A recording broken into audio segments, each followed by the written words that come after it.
probably all the publicity has been favorable to the National Football League. I think that I feel we're on an equal basis with the National Football League today, and I think that as soon as the American Football League wins a Super Bowl game, then there isn't going to be this question. That was Lynn Dawson in the summer of 1968. He predicted the American Football League needed only a Super Bowl victory to answer the question whether or not the AFL was ready for full partnership. After 2 Super Bowl championships, the answer is clear.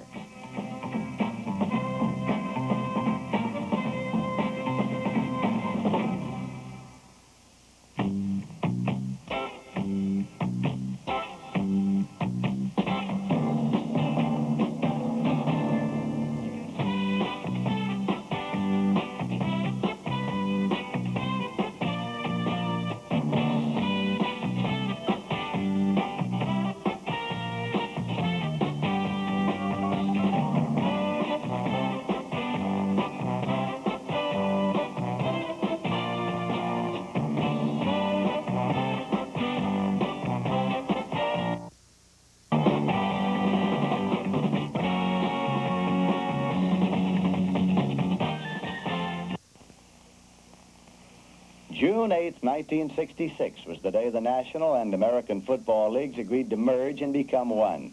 3 years later, the team owners finally settled on realignment. Baltimore, Cleveland, and Pittsburgh agreed to move into the newly formed American Conference. This marked the end of the AFL and the NFL as separate leagues. With its colorful but brief 10-year history, the American Football League had come a long way since 1960, when the Denver Broncos defeated the Boston Patriots in the first AFL game. The partisan Boston crowd anticipated victory on this historic night, but the Broncos were just as anxious to win. Gene Mingo, a 21-year-old Navy veteran, stunned the Patriots with this 76-yard punt return. The Broncos upset the Patriots 13-10. Some of the events that helped create the success story of the American Football League were a $36 million television contract, transforming the bankrupt New York Titans into the Jets. Expansion, with Miami in 1966, followed by Cincinnati in 1968. And finally, 2 consecutive Super Bowl victories. Many people may have forgotten that it was Lamar Hunt who began the ball rolling with the idea to form a second professional league back in 1959. Well, I suppose that I had several motivations for the starting of the AFL. First of all, I have always been a football nut. Maybe a sports nut would be a better description. And I felt that the city of Dallas should have a pro football team. Dallas was my home. And the growth of the game was just becoming the game itself, as played by the National Football League, was just becoming a major factor in American sports. And I made an effort to get a National Football League team for Dallas, tried to purchase an existing team, talk to them about expansion, and to make a long story short, that led to the formation of the American Football League. Mar and I met Mr. Hallis in Chicago, and he tried very hard to persuade us not to start this new league, that it would be very costly, it wouldn't be good for pro football. Wayne Valley, the colorful president of the Oakland Raiders, commented at that time that he thought that instead of being known as the executive committee of the league, the club owners should better be called the Foolish Club. 1960, 61, and even 62 were very grim years. It appeared that we were never going to get our head above water, but we were determined to stay with it. The Denver franchise at one time indicated they were almost ready to throw in the towel. In 1962, the New York Titan franchise had financial problems and declared bankruptcy. Every obstacle that one could put in front of another was put in front of the American Football League, and yet our growth continued. I would say that there were 2 turning points in the American Football League's growth, which were the keys to our making it. One was the announcement of our new 5-year television contract with the National Broadcasting Company. This was in January or February of 1963. This was vital because it ensured us the income to be able to compete against the National Football League for players, which was, as I said, vital. The second happening took place a little earlier, and it was the advent of the Sonny Werblin Group into the ownership of the New York Titans. They changed the name to the Jets at that point, and although they had to play one more year in the Polo Grounds and still drew very slim crowds, the advent of Sonny and his show business knowledge, his entertainment field knowledge, was a key to the growth in the New York market, which later burgeoned once the team got into Shea Stadium.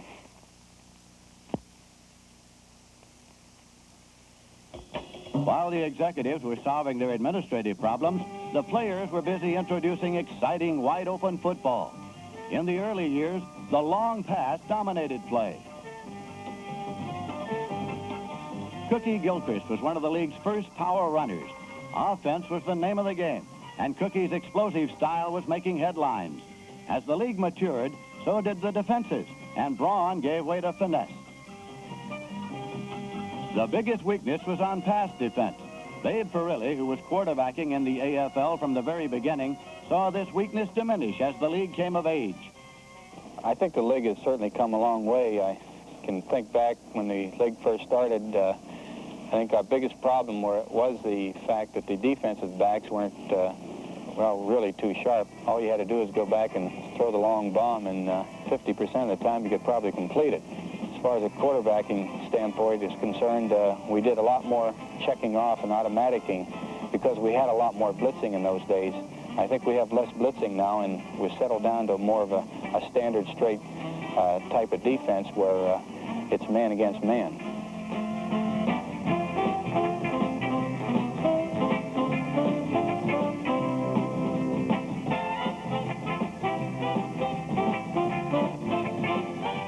It was man against man up front as well. Houston Antwine remembers the days when just strength told the story. The first couple of years, as a defensive tackle, it was relatively simple. You just beat the guy in front of you to a pulp.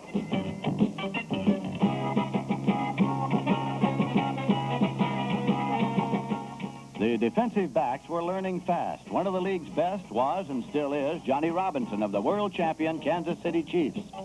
I think there's a knack to intercepting a pass. For instance, sometimes you pick up clues from reading the quarterback's eyes when he's getting ready to deliver the ball and things like this that seem to help defensive back come up with the interception. But I think the big pass rush is probably the most vital thing, making the quarterback make that mistake, throw a little early, throw a little off step. And fortunately, our big boys on our club give us that big pass rush, and of course that certainly helps a defensive back as much as anything.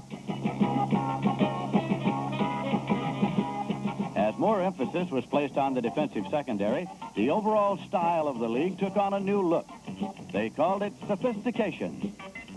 The defensive stars, like Johnny Robinson, were finally in the headlines. As a league, there were many teams that developed their own individual personalities. San Diego always seemed to burn up the track with blistering speed in the backfield.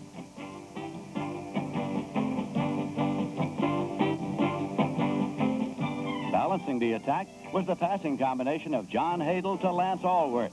San Diego proved to be one of the most exciting teams in the American Football League. The Oakland Raiders developed one of pro football's most devastating passing attacks.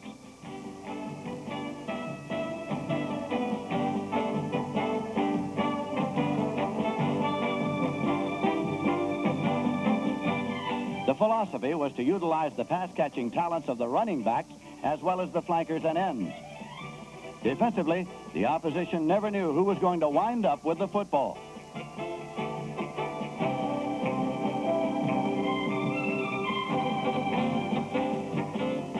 The maximum use of backs as pass receivers gave the Raiders a look all their own and had coaches in both leagues taking notes.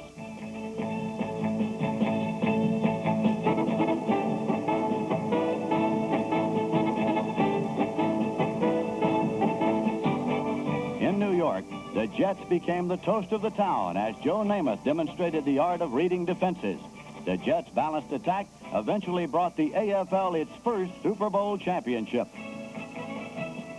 Kansas City coach Hank Stram introduced an imaginative multiple offense with a moving pocket.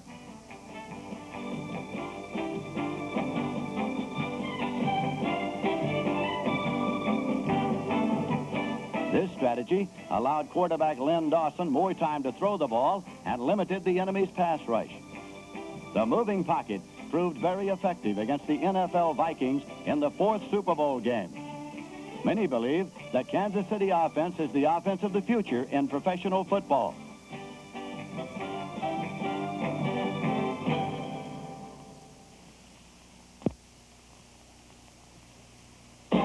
The conflict between the leagues was never more evident than in the battle for players. Billy Cannon was the first college star to join the AFL. Billy came to us under strange circumstances.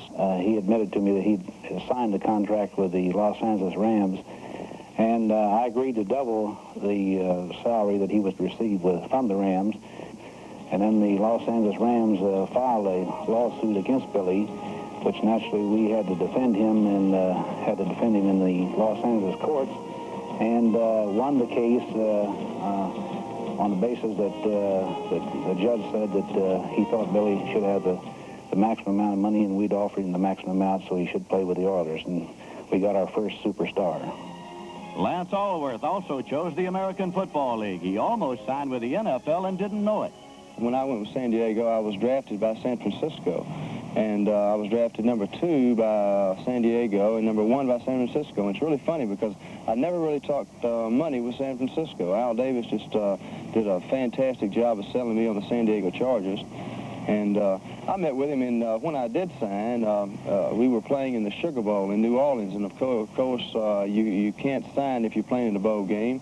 And I was going to sign under the goalpost. And Coach Brawls, of course, kept telling me, he was our coach at Arkansas, he said, no, I don't want you to do anything to upset the boys because we were playing Alabama. And they had a fine, fine football team. But after the ball game, of course, there was a big mix-up, and I didn't see Al, but I saw one of the other Charger scouts, and the guy whom I thought was a Charger scout, and it ended up he was with San Francisco. And he had me over there on the goalpost, and I almost signed, but I didn't. And Al walked up about that time and saved me, but I almost signed, and I hadn't even talked money with him. Allworth went on to become one of pro football's most feared pass catchers.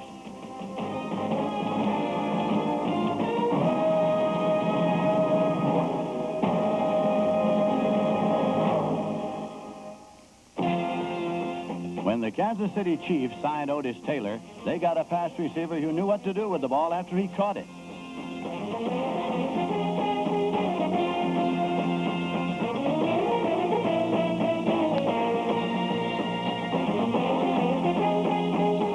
Lamar Hunt wasn't about to let Otis get away. He was being closely guarded by NFL babysitters in the Dallas area.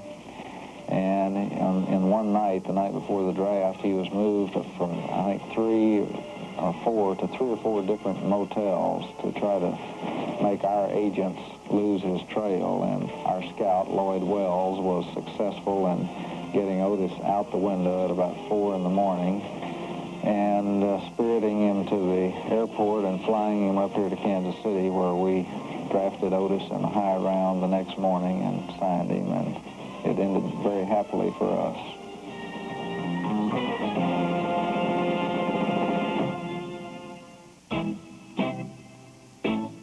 In 1965, New York sold nearly 25,000 more season tickets than the previous year. Why? Because Sonny Werblin signed Joe Namath to a contract calling for an estimated $400,000. $400,000 for a football player? Well, that's ridiculous. Football players said it was ridiculous. Everybody said it was ridiculous for somebody to pay that type of money for an individual, untried. But the thing is, what it did accomplish, I think, looking back now, is that it got everybody to look at the American Football League. And finally they said, well, I'm going to watch this. And watch it they did. Broadway Joe became a celebrity in New York and eventually led the Jets to a world championship.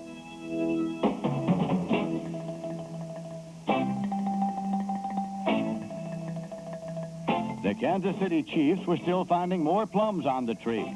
Heisman Trophy winner Mike Garrett was one of the more pleasant surprises to come out of the battle for players. Mike, I think, is probably one of the most complete backs that I've ever coached. We really thought, however, that he was committed to the Los Angeles Rams, and as a result, we didn't get involved in drafting him early because of this commitment we thought he had to the Rams. And very frankly, there was a little doubt as to whether or not Mike would be able to be big enough to endure the duration of a 20-game campaign in professional football. But in the 20th round, he wasn't drafted by anybody in the American Football League, and we sincerely felt that we should go ahead and draft him and hope for the best. And it is one of the great things we've done as a football team since 1960.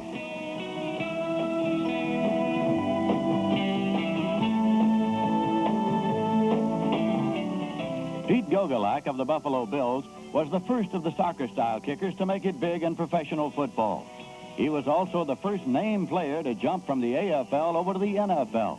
Gogolak's signing with the New York Giants bitterly intensified the rivalry between the two leagues.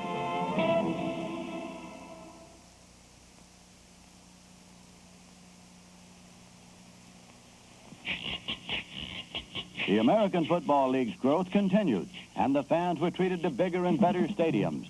Also, former NFL coaches were bringing their experience and ideas into the younger AFL. Baltimore's Weeb Ewbank came to New York. Detroit's George Wilson became the coach of the new Miami Dolphins. Cleveland's Paul Brown found a home with the Cincinnati Bengals. And in one of the biggest surprises, Don Shula left the NFL Colts to become head coach at Miami, replacing George Wilson. Coach Shula was only too familiar with the AFL. In the third Super Bowl game, the Colts were heavy pregame favorites. But Jets quarterback Joe Namath took issue with the experts. Namath didn't predict victory, he guaranteed it.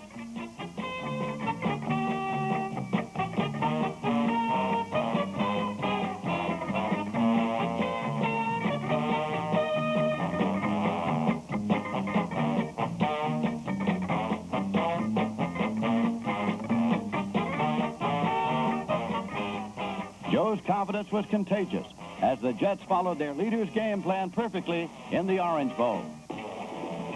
Audibles at the line of scrimmage enabled Namath to destroy any blitzing tactics by Baltimore. Matt Snell served as an effective pass receiver as well as runner. Snell scored the game's first touchdown, and the Jets knew they could move the football on the pride of the NFL. If there was one play that ruined the Colts on Super Sunday, this was it. Baltimore had used it successfully during the regular season. Only this time, quarterback Earl Morrall did not see Jimmy Orr, who was all alone downfield. Jim Hudson picked off the pass, and the Colts' threat was wiped out.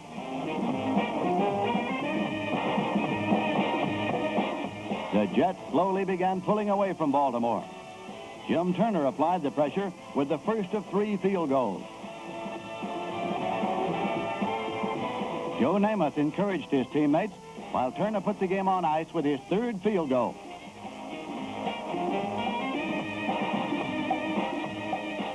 With the score 16-7, old pro Johnny Unitas was trying desperately to beat the clock. Finally, Randy Beverly cut in front of Jimmy Orr for the interception that closed the door on the stunned Colts. Joe Namath called his shot. The Jets had accomplished the impossible. A 16-7 Super Bowl victory over the best of the NFL.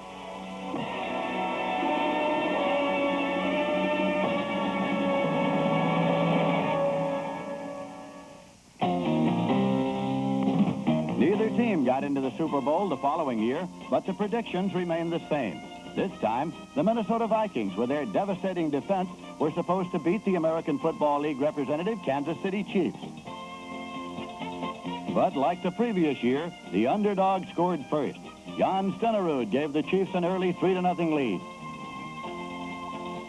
And it was the soccer-style specialist booting another shortly thereafter. The New Orleans Super Bowl crowd couldn't believe the scoreboard.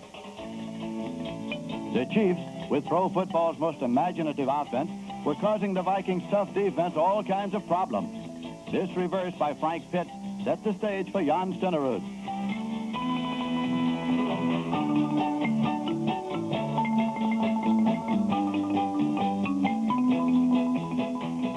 City was playing smart, aggressive football and leading 9-0.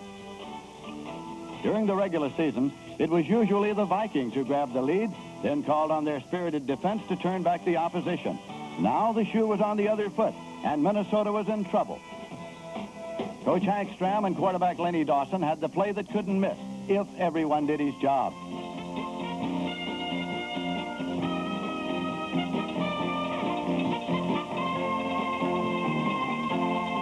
It was a trap that sprung Mike Garrett loose and into the end zone.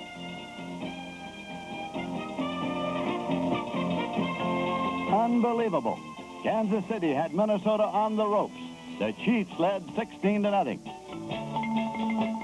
The knockout punch was finally applied by Otis Taylor. Taylor refused to stop running until he reached the end zone. The Chiefs' versatile offense had done the job. Now it was up to the defense.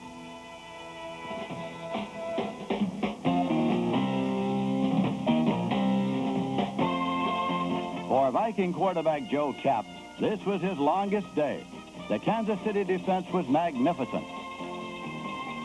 For the second straight year, the AFL had captured the championship of professional football.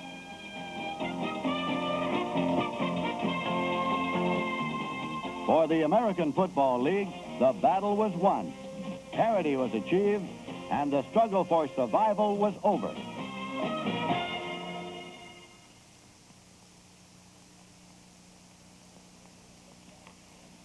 It appears Len Dawson's early prediction was a very accurate one. The American Football League made believers out of doubters after the Jets' initial Super Bowl victory. And for those who thought it was a fluke, it was Len Dawson himself who directed the Kansas City Chiefs to another Super Bowl championship just 1 year later. This time, the NFL Vikings fell to the AFL champions. Kansas City coach Hank Stram later predicted his team's multiple offense, with its famed moving pocket and tricky reverses, would be pro football's offense of the future. What about the future of the game? The fan, the records, the Super Bowl, and TV.